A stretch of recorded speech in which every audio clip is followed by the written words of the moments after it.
It started with a sound that didn't belong on that quiet suburban street, the deep rumble of Harley engines cutting through the afternoon air like thunder rolling across a calm sky. 4 bikers rode in, their black vests bearing the fiery insignia of the Hells Angels, their shadows stretching long on the warm pavement. Neighbors watched from behind curtains, mothers pulled children indoors, and even the wind seemed to hesitate. But amid that rumble and steel, a smaller, softer voice rose, trembling, innocent, and heartbreakingly desperate. "Sir, will you buy my bike?" The men slowed, engines idling low. At the edge of the sidewalk stood a little girl, no more than 6. Her hair was light and messy, her dress too neat for how worn her shoes looked. A pink bicycle with a white basket stood beside her, and in her hands, she clutched a cardboard sign that said, "For sale." The smallest biker, or maybe the kindest, stopped his engine and climbed off. The others followed, heavy boots thudding on the pavement. He knelt before the child, the chrome of his bike glinting behind her like a mirror to a cruel world. Her name was Mira, and her eyes held something that shouldn't exist in a child's face, exhaustion.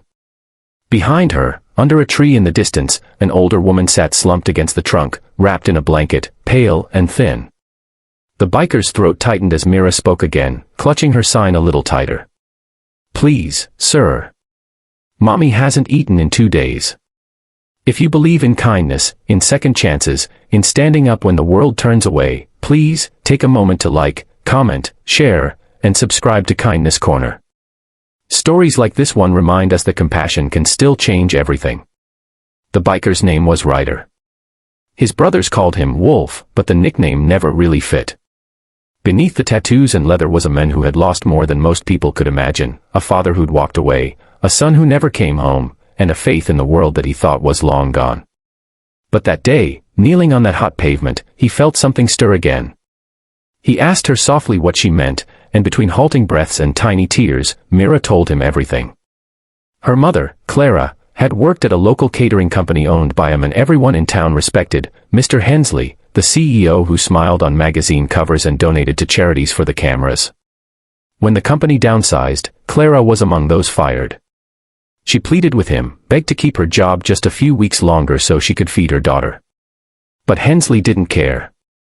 He said she was replaceable. Since then, Clara had been too weak to find new work. The bills piled up, the fridge emptied, and pride kept her from asking for help. Mira had taken her only toy, her pink bicycle, and decided to sell it for food. Ryder felt something inside him snap, like the last thread holding back years of buried anger. His brothers, Tank, Viper, and Mason, had seen that look before. Without a word, they nodded. It wasn't pity they felt. It was rage, the kind born from seeing innocence crushed by greed. Ryder reached into his vest, pulled out his wallet, and placed a wad of bills in the little girl's trembling hand. "Keep the bike, kiddo," he murmured, his voice low, rough with emotion. But this wasn't the end, not for him. He couldn't just ride away knowing some powerful man had stripped everything from a woman and her child. He told Mira to stay with her mother, promised he'd come back soon, and then the engines roared to life again. The Hells Angels weren't saints, but they had their own kind of justice. They didn't use guns or violence that day. What they used was truth. They tracked Hensley's office, a tall glass building that gleamed in the sunlight, a monument to arrogance.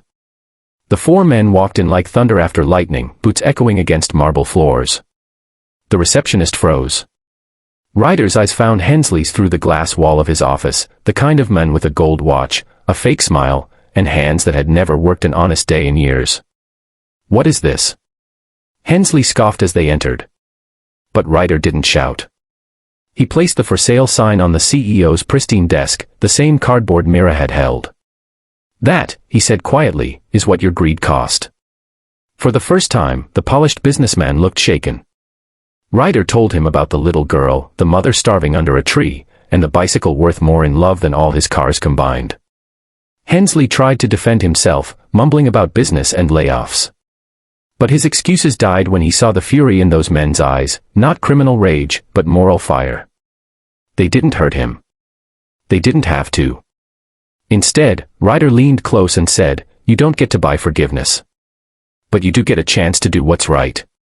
By sunset, the news had spread across the town that the CEO who once fired a struggling mother had anonymously donated a year's worth of groceries to families in need, paid off hospital bills for single parents, and rehired those he'd wronged.